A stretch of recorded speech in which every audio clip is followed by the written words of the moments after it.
I'd like to greet everybody today with the universal greetings of the peace and blessings of God be upon you.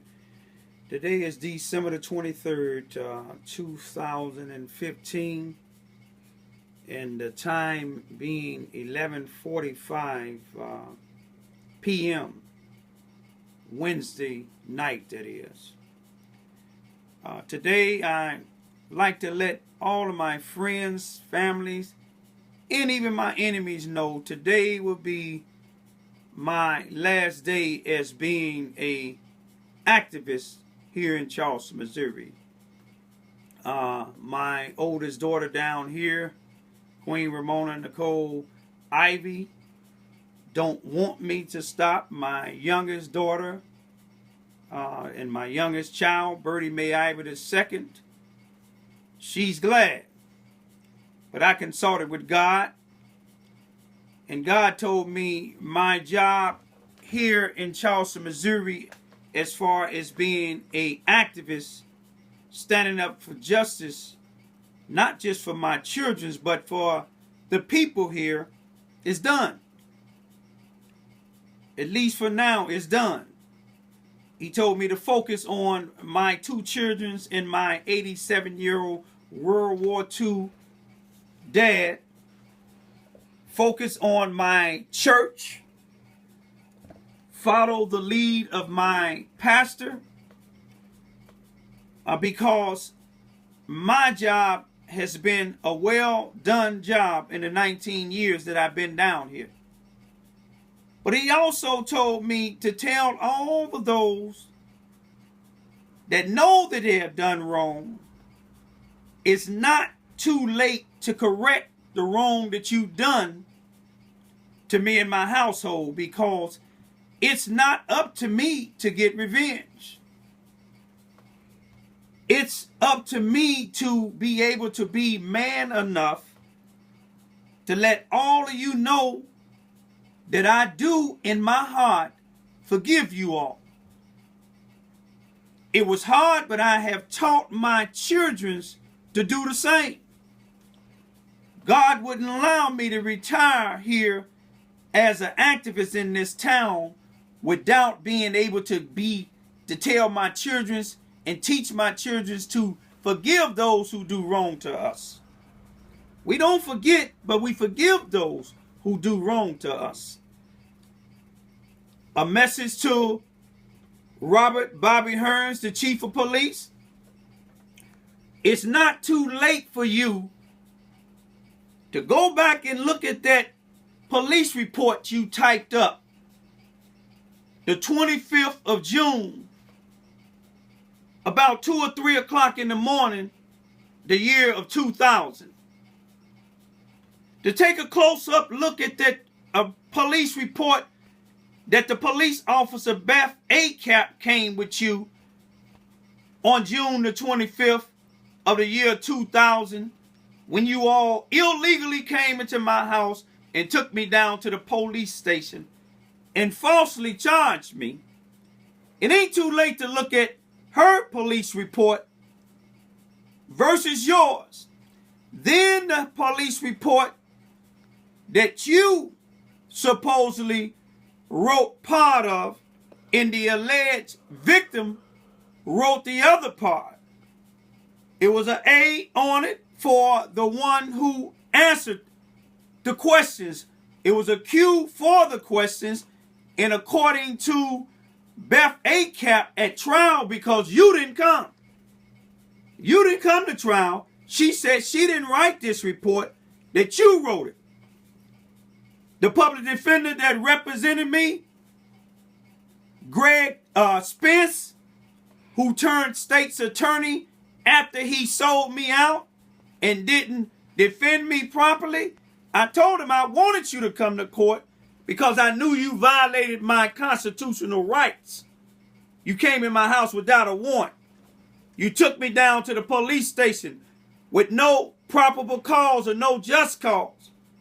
You towed my car, claiming it was for evidence, but the record would show you never searched my car. It ain't too late for you to let these people know Because you the chief of police now. You was a lieutenant then. You the chief of police now. It's not too late to let them know you done wrong. It's going to follow you. Percy Owens, it's not too late for you to say on May the 19th, a little bit after midnight of 2008, when you came to my house, forcefully taking my then 1 and 2 year old daughters, giving them to, a drug addict mother who had been out in the streets. You, Lester Gillespie, and Suzanne Wesley came together in the police department in DCF. DCF never got involved directly, but they was a part of the cover-up when they took my children on that date and allowed her to stay in the Suzanne Wesley Learning Center's shelter in East Prairie, Missouri, where they knew she was nodding on heroin and smoking crack. Lester knew it. Sergeant Percy knew it because they was turning dates with her.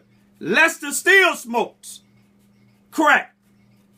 But it's not too late for you all to mend your wrong. Ask God to forgive you.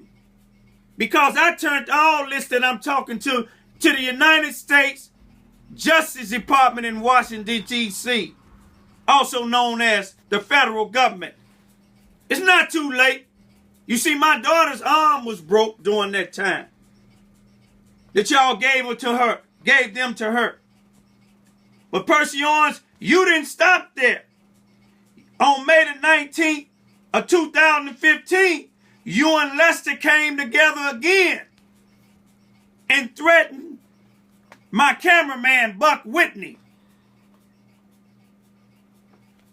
It's not too late for you all to ask for forgiveness on that. Joey Rice, the school bus driver that used to be the school bus driver for the Charleston R1 school district. We know where you at now.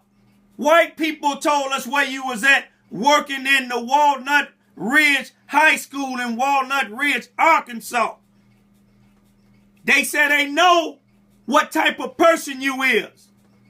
Brenda Bedford, the Charleston, Missouri police officer, who's the Charleston R1 school district resource police officer, she didn't make a police report on you, so it's no history on what you did as far as on the legal side here, but the federal government know what you did because I have document proof. Brenda Bedford, it's not too late for you to mend your wrong. Your part in the conspiracy to cover up what happened to my daughters in the school, Charleston R1 school district. Tammy Brock, principal for the elementary school, Hearns Elementary School, Charleston R1 school district here in Charleston, Missouri. It's not too late for you to tell your part and ask God to forgive you.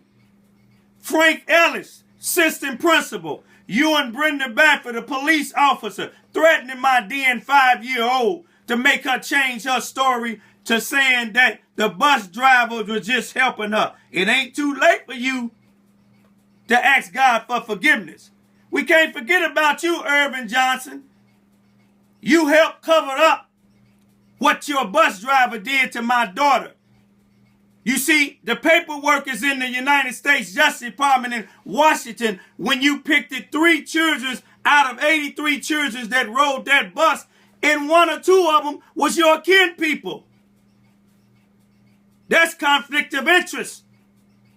Lester Gillespie, it has been shown that you and Suzanne Wesley and those 5 churches that's a part of this so-called coalition against violence in Charleston, Missouri, who came up against me, it showed you that the Supreme Court Justice in Jefferson City and the judge that she sent from Cape Girardeau, Missouri, they don't play with the law. They enforce it. You had an attorney. God was my attorney.